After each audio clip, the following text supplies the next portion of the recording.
une journée pédagogique dans notre commission scolaire des affluents. On a eu une journée de tempête cette semaine et pendant les vacances, il n'a pas fait super beau. Alors, je soupçonne plusieurs enfants, adolescents et même parents d'avoir passé beaucoup de temps sur le téléphone ou sur la tablette. On a eu beaucoup de gens qui sont venus nous consulter depuis le début de l'année pour des raideurs cervicales.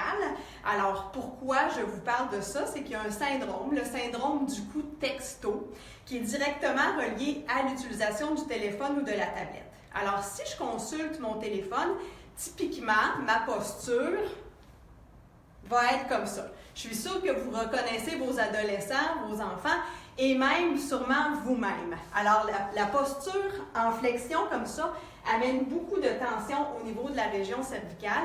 Et si je reproduis cette mauvaise posture-là sur une base régulière, ça peut même me donner des maux de tête. Alors, ce qui se produit chez l'adulte se produit chez l'enfant aussi. Alors, c'est peut-être pour ça que vos jeunes ils ont des raideurs au niveau de la région cervicale. Il y a des petits conseils qu'on peut utiliser. C'est que quand on utilise notre téléphone, tout comme un écran d'ordinateur normal, on va essayer que le haut de l'écran se trouve à peu près à la hauteur de nos yeux. Donc, c'est plus comme ça. C'est très rare que les gens vont lire leur texto en étant placés comme ça, n'est-ce pas? Alors, si vous faites une utilisation prolongée du téléphone ou de l'iPad, il y a des petits supports comme ça qui se vendent, OK, où est-ce qu'on peut mettre notre iPad à l'horizontale ou à la verticale. Et ça va faire que vous allez être peut-être avec une meilleure posture et d'être plus droit.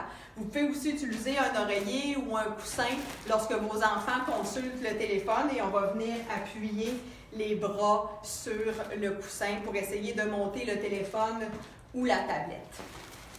Quelques petits conseils d'usage.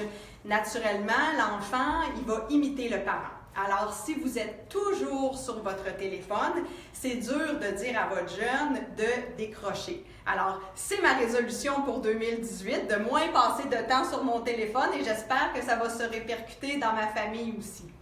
L'autre chose, c'est d'éviter de laisser nos jeunes dans leur chambre avec leur technologie. Donc, l'ordinateur, la télévision, les iPads, les téléphones, idéalement, ne seraient pas dans la chambre à coucher. Donc, ça évite, parce que quand le téléphone est là, c'est sûr qu'on va le consulter. En plus, en tant que parent, ça nous permet aussi d'aller voir un peu ce que notre jeune consulte sur Internet.